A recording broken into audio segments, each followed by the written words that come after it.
Hello everyone, welcome to my channel study studio. कैसे हैं बेटा आप सभी? आशा आप सभी बहुत ही अच्छे होंगे। और आज हम आपको कराएंगे क्लास 10th का जो कल हमने करवाया था उत्साह। और इसके जो राइटर थे वो थे सूर्यकांत त्रिपाठी जी निराला। ठीक है, ये इसके राइटर हैं।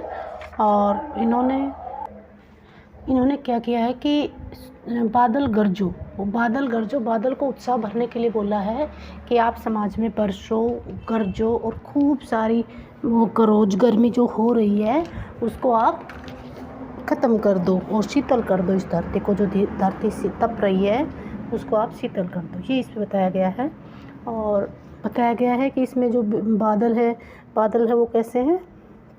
बादल की छवि कैसी है? बिजली जैसी है। बिजली जैसी छवि को आप उर में लिए और वृक्ष जैसी शक्ति को आप छिपाए बैठे हो। और नूतन बारिश करो और समाज में, देश में फिर से बादल गरजो, बादल बरसो। विकल ये थे। ये मैंने कल पीछे वाली वीडियो में अच्छे से एक्सप्लेन करवा दिया है। इसके 4 क्वेश्चन है बेटा एनसीईआरटी के। ये देखिए, नई न्यू एनसीईआरटी न्यू बुक है ये। इसमें सिर्फ ये 4 ही क्वेश्चन हैं, हम 4 ही करेंगे फ़िलहाल तो। और इसका अच्छे से इसको समझाएंगे। आप इन चारों क्वेश्चनों को अभी के अभी लर्न हो जाएंगे आपको। ठीक है बेटा, तो क्वेश्चन नंबर 1 देखिए।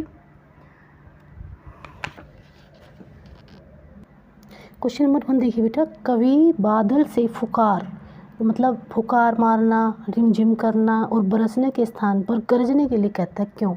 यानी कि बादलों को फुकार मारने के लिए क्यों कहता है? रिमझिम या बरसने के लिए क्यों नहीं कहता? यानी कि बरसो कम कह रहा है, रिमझिम कम करो, लेकिन गरजने के लिए कहा है। गरजने के बाद तो बरसेंगे ना, यानी कि क्रांति उत्पन्न करने के लिए ऐसा कह रहा है। ठीक है, तो कवि क्या चाहता है कि बादल गरजो, देश में क्रांति उत्पन्न करो।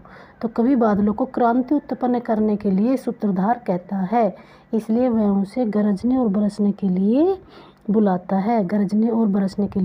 है। रिमझिम करने अथवा केवल बरसने के लिए नहीं कहता, यानी कि रिमझिम थोड़ा नहीं, खूब तेज़ गरजो, खूब तेज़ बरसो, ऐसे बोला है उसने।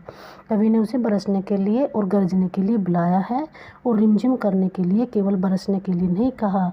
कवि कहता है, कवि का विचार है कि बादल की गरजना मनुष्यों में जोश, उत्साह, आपको ये लाइन जरूर याद करनी है बेटा। जो कवि का जो विचार है, कवि क्या सोचता है, कवि का विचार है जो बादल जब गरजेगा तो मनुष्यों में क्या होगा? जोश आएगा, उत्साह आएगा और उमंग आएगा। ये 3 वर्ड आपको याद करना है, फिर तो अपने आप को याद हो जाएगा।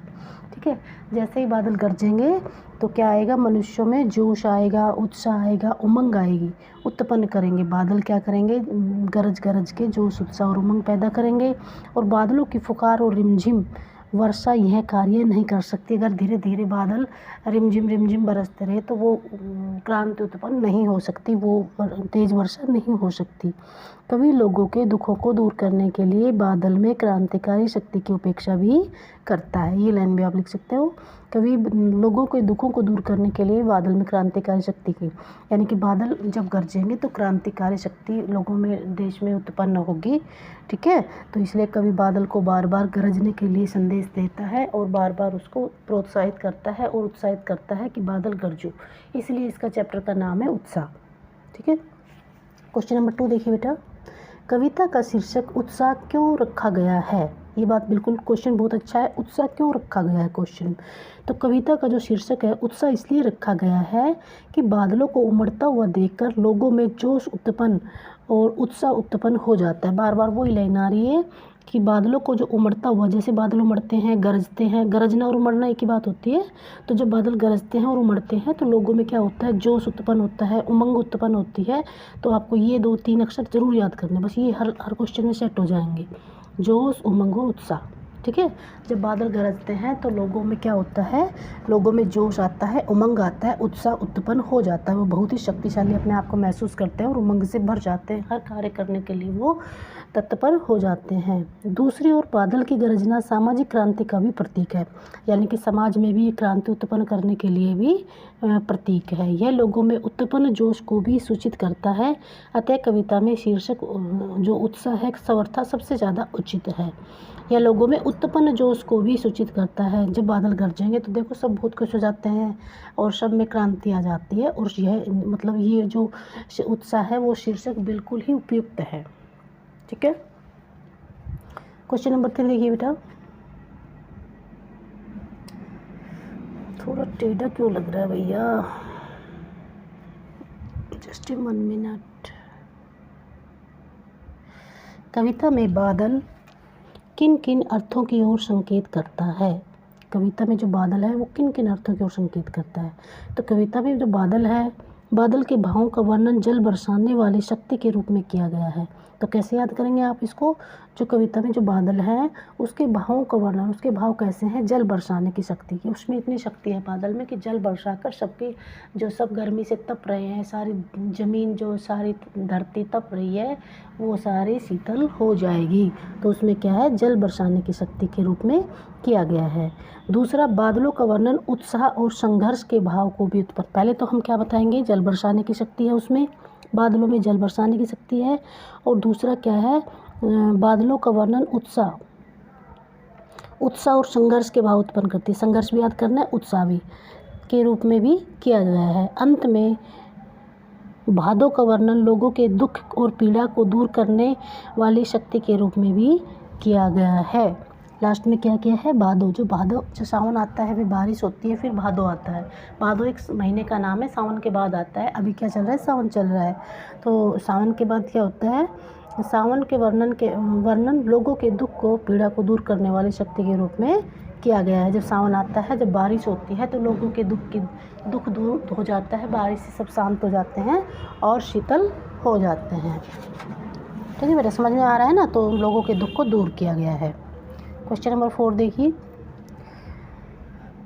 शब्दों का ऐसा प्रयोग जिसमें कविता के किसी खास भाव या दृश्य के ध्वनित प्रभाव पैदा हो, नाद सौंदर्य कहलाता है। उत्साह कविता में ऐसे कौन से शब्द हैं जिससे नाद सौंदर्य मौजूद है? छाट कर लिखो। जो कविता में जो पंक्तियाँ दी गई हैं उसमें नाद सौंदर्य कौन सा है, तो वो आपको बताना है। तो जो बादल की गर्जना है वो फर्स्ट लाइनें है ना, वही लिखनी है तीनों। घेर घेर घोर गगन घरा घर घो ओ, विकल विकल उन्नत थे उन्नत विश्व के निदा के सकल जन। तो आपको ये 3 लाइनें याद कर लेनी है और इनको आपको लिखना है पेपर में। ठीक है। अगर आपको वीडियो अच्छी लग रही है तो लाइक एंड सब्सक्राइब कीजिए। और बेटा इसको अच्छे से सभी बच्चे बहुत ही ध्यान से पढ़ेंगे और समझेंगे। कोई भी बच्चा रट्टा नहीं मारेगा बेटा, इनको समझा करो आप। ठीक है। खूब अच्छे से समझो, खूब अच्छे से पढ़ो और वर्ड मीनिंग को अच्छे से समझो। सभी को जैसे कविता कराते हैं तो उसके वर्ड मीनिंग हम उसी में अच्छे से समझा देते हैं, तो कोई अलग से कुछ भी करने की ज़रूरत नहीं होती। और क्वेश्चन को कैसे ऐसे क्या करो, जैसे 3 नंबर का 5 नंबर का पूछे तो आप उसमें बड़ा सा बड़ा लिखने की कोशिश करें। आपको कविता के अंदर से जो कुछ भी याद आ रहा है, जो उससे मिलता जुलता है क्वेश्चन के अकॉर्डिंग, उसको आप लिखिए। बिल्कुल ठीक होता है वो। ठीक है। और कोशिश करिए खुद से क्वेश्चन के आंसर बनाने सीखिए, क्योंकि हम जो करवाते हैं, कोई भी टीचर करवाता है या कहीं से भी आप करते हो, तो उसमें एक लिमिट होता है। बट आप जो खुद जो चैप्टर पढ़ लिया, आपने चैप्टर को समझ लिया, उसमें से कोई भी क्वेश्चन कहीं से भी आ जाता है तो उसमें आप समर्थ होते हैं क्वेश्चन का आंसर देने के लिए। ओके।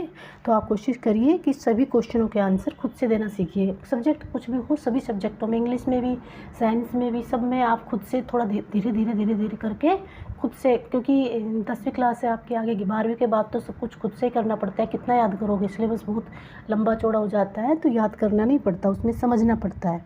तो आप अभी से अपनी आदत डालिए समझने की, सभी चीज़ों को खूब अच्छे से समझिए। ठीक है बेटा। सिर्फ 4 क्वेश्चन थे, मैंने बता दिए हैं। उसको पीछे वाली वीडियो को आप अच्छे से समझिए और देखिए। और इसमें से कहीं से कुछ भी आ जाए तो छोड़ने की कुछ भी ज़रूरत नहीं है। ठीक है। और उसमें बता ही दिया वो 2 ही प्यारे अच्छे से, और 4 ही क्वेश्चन है। और कुछ लगेगा तो करवा देंगे, बाकी ऐसा इसमें कुछ नहीं, छोटी सी कविता है। अगर आपको वीडियो अच्छी लग रही है तो लाइक एंड सब्सक्राइब कीजिए। थैंक यू बेटा।